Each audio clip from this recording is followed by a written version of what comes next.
And I think this is the most important thing in Jung, that he was able to point out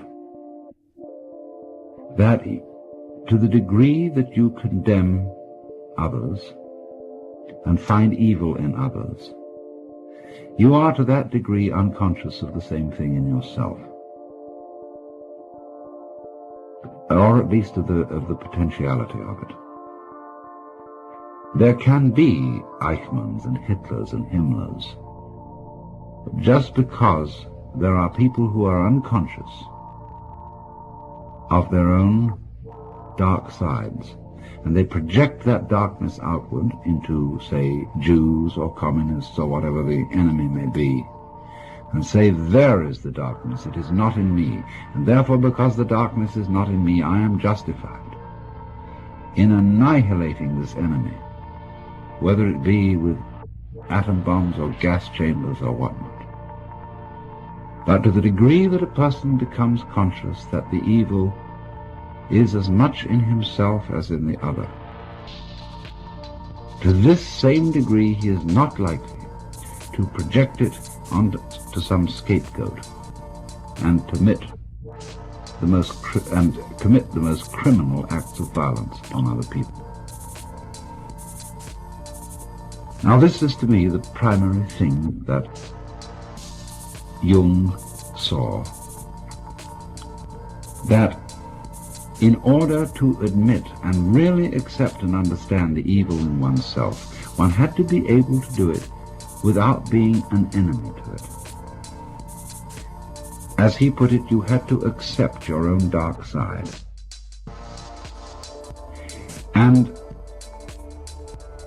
he had this preeminently in his own character. I had a long talk with him back in 1958, and I was enormously impressed with a man who was obviously very great, but at the same time with whom everyone could be completely at ease. There are so many great people, great in knowledge or great in what is called holiness, with whom the ordinary individual feels rather embarrassed. He feels inclined to sit on the edge of his chair and to feel immediately judged by this person's wisdom or sanctity. Jung managed to have wisdom, and I think also sanctity, in such a way that when other people came into its presence, they didn't feel judged. They felt enhanced, encouraged, and invited to share in a common life. And there was a sort of twinkle in Jung's eye that gave me the impression that he knew himself to be just as much a villain as everybody else. There's a nice German word, Hintergedanke, which means a thought in the very far, far back of your mind. Jung had a Hintergedanke in the back of his mind, which showed. It showed in the twinkle in his eye. It showed that he knew and recognized what I've sometimes called the element of irreducible rascality in himself. And he knew it so strongly and so clearly, and in a way so lovingly, that he would not condemn the same thing in others, and therefore would not be led into those thoughts, feelings, and acts of violence towards others, which are always characteristic of the people who project the devil in themselves upon the outside, upon somebody else, upon the scapegoat. Now this made Jung a very integrated character. In other words, here I have to present a little bit of a complex idea. He was a man who was thoroughly with himself, having seen and accepted his own nature profoundly. He had a kind of unity and absence of conflict in his own nature, which had to it this additional complication that I find so fascinating. He was the sort of man who could feel anxious and afraid and guilty without being ashamed of feeling this way. In other words, he understood that an integrated person is not a person who simply eliminated the sense of guilt or the sense of anxiety from his life, who is fearless and wooden and kind of sage of stone. He's a person who feels all these things, but has no recrimination against himself for feeling them. And this is, to my mind, a profound kind of humor. You know, in humor there's always a certain element of malice. There was a talk given on the Pacifica stations just a little while ago, which was an interview with Al Capp. And Al Capp made the point that he felt that all humor was fundamentally malicious. Now, there's a very high kind of humor, which is humor at oneself. A real humor is not jokes at the expense of others. It's always jokes at the expense of oneself, and of course it has an element of malice in it. It has malice towards oneself, the recognition of the fact that behind the social role that you assume, behind all your pretensions to being either a good citizen or a fine scholar or a great scientist or a leading politician or physician or whatever you happen to be, but behind this facade there is a certain element of the unreconstructed bum, not as something to be condemned and wailed over, but as something to be recognized as contributive to one's greatness and to one's positive aspects, in the same way that manure is contributive to the perfume of the rose. Jung saw this, and Jung accepted this. And I want to read a passage from one of his lectures, which I think is one of the greatest things he ever wrote, and which has been a very marvelous thing for me. It was in a lecture delivered to a group of clergy in Switzerland, a considerable number of years ago, and he writes as follows. People forget that even doctors have moral scruples, and that certain patients' confessions are hard even for a doctor to swallow. Yet the patient does not feel himself accepted, unless the very worst in him is accepted too. No one can bring this about by mere words. It comes only through reflection, and through the doctor's attitude towards himself and his own dark side. If the doctor wants to guide another, or even accompany him a step of the way, he must feel with that person's psyche. He never feels it when he passes judgment. Whether he puts his judgments into words or keeps them to himself makes not the slightest difference. To take the opposite position and to agree with the patient offhand is also of no use, but estranges him as much as condemnation. Feeling comes only through unprejudiced objectivity. This sounds almost like a scientific precept, and it could be confused with a purely intellectual, abstract attitude of mind. But what I mean is something quite different. It is a human quality, a kind of deep respect for the facts, for the man who suffers from them, and for the riddle of such a man's life. The truly religious person has this attitude. He knows that God has brought all sorts of strange and inconceivable things to pass, and seeks in the most curious ways to enter a man's heart. He therefore senses in everything the unseen presence of the divine will. This is what I mean by unprejudiced objectivity. It is a moral achievement on the part of the doctor, who ought not to let himself be repelled by sickness and corruption.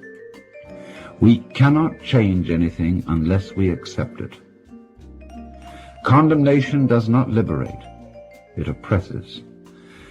I am the oppressor of the person I condemn, not his friend and fellow sufferer.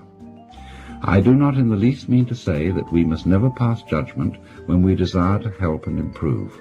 But if the doctor wishes to help a human being, he must be able to accept him as he is. and he can do this in reality only when he has already seen and accepted himself as he is. Perhaps this sounds very simple, but simple things are always the most difficult. In actual life, it requires the greatest art to be simple, and so acceptance of oneself is the essence of the moral problem and the acid test of one's whole outlook on life. That I feed the beggar, that I forgive an insult, that I love my enemy in the name of Christ, all these are undoubtedly great virtues. What I do unto the least of my brethren, that I do unto Christ. But what if I should discover that the least amongst them all, the poorest of all beggars, the most impudent of all offenders, yea, the very fiend himself, that these are within me, and that I myself stand in need of the alms of my own kindness, that I myself am the enemy who must be loved, what then? Then, as a rule, the whole truth of Christianity is reversed. There is then no more talk of love and long-suffering. We say to the brother within us, Raka, and condemn and rage against ourselves.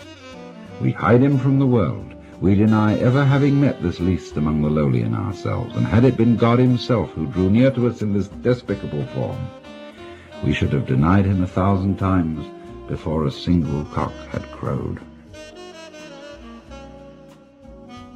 Well, you may think the metaphors rather strong, but I feel that they are not so needlessly. This is a very, very forceful passage, and a memorable one in all Jung's works, trying to heal this insanity from which our culture in particular has suffered, of thinking that a human being can become hale, healthy, and holy by being divided against himself in inner conflict, paralleling the conception of a cosmic conflict between an absolute good and an absolute evil, which cannot be reduced to any prior and underlying unity.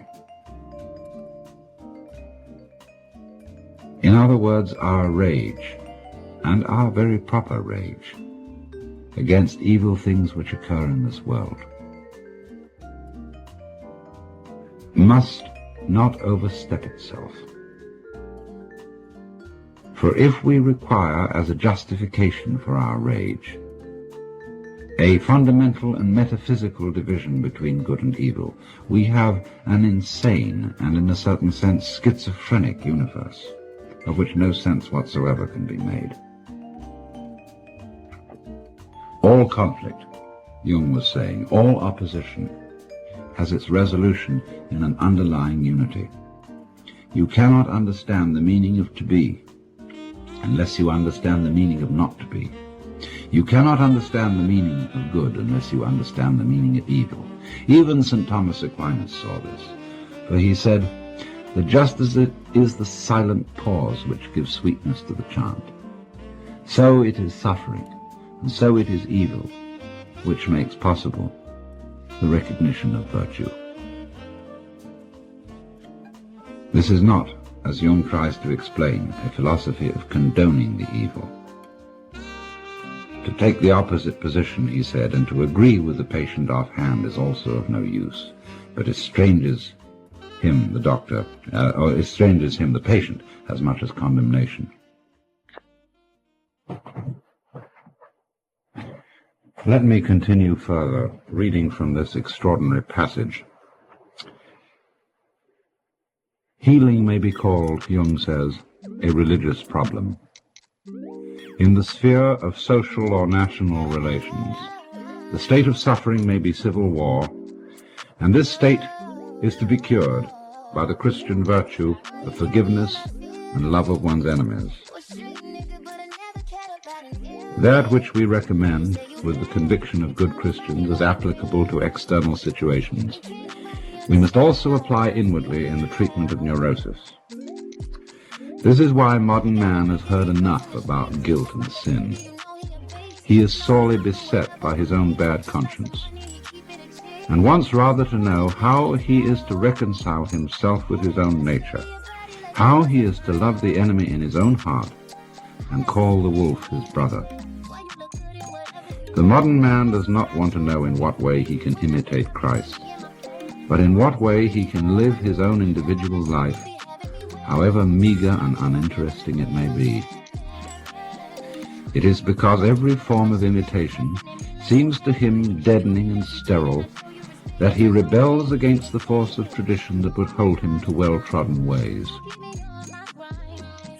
All such roads for him lead in the wrong direction. He may not know it, but he behaves as if his own individual life were God's special will which must be fulfilled at all costs. This is the source of his egoism, which is one of the most tangible evils of the neurotic state. But the person who tells him he is too egoistic has already lost his confidence, and rightly so, for that person has driven him still further into his neurosis. If I wish to effect a cure for my patients, I am forced to acknowledge the deep significance of their egoism. I should be blind indeed if I did not recognize it as a true will of God. I must even help the patient to prevail in his egoism. If he succeeds in this, he estranges himself from other people. He drives them away, and they come to themselves as they should, for they were seeking to rob him of his sacred egoism. This must be left to him, for it is his strongest and healthiest power. It is, as I have said, a true will of God, which sometimes drives him into complete isolation. However wretched this state may be, it also stands him in good stead. For in this way alone can he get to know himself and learn what an invaluable treasure is the love of his fellow beings. It is, moreover, only in the state of complete abandonment and loneliness that we experience the helpful powers of our own natures. End of quote. This is a very striking example of Jung's power to comprehend and integrate points of view as well as psychological attitudes that seem on the surface to be completely antithetical. For example, even in his own work, when he was devoting himself to the study of Eastern philosophy, he had some difficulty in comprehending the, let's say, the Buddhistic denial of the reality of the ego. But you can see that in practice, in what he was actually trying to get at, he was moving towards the same position that is intended in both the Hindu and the Buddhist philosophy about the nature of the ego. Just, for example, as the Hindu will say, that the I principle in man is not really a separate ego, but an expression of the universal life of Brahman, or the Godhead. So Jung is saying here that the development of the ego in man is a true will of God, and that it is only by following the ego that one, and developing it to its full extent, that one fulfills the function which this, you might say, temporary illusion has in man's psychic life. For he goes on and says here, when one has several times seen this development at work, one can no longer deny that what was evil has turned to good, and that what seemed good has kept alive the forces of evil. The archdemon of egoism leads us along the royal road to that ingathering which religious experience demands.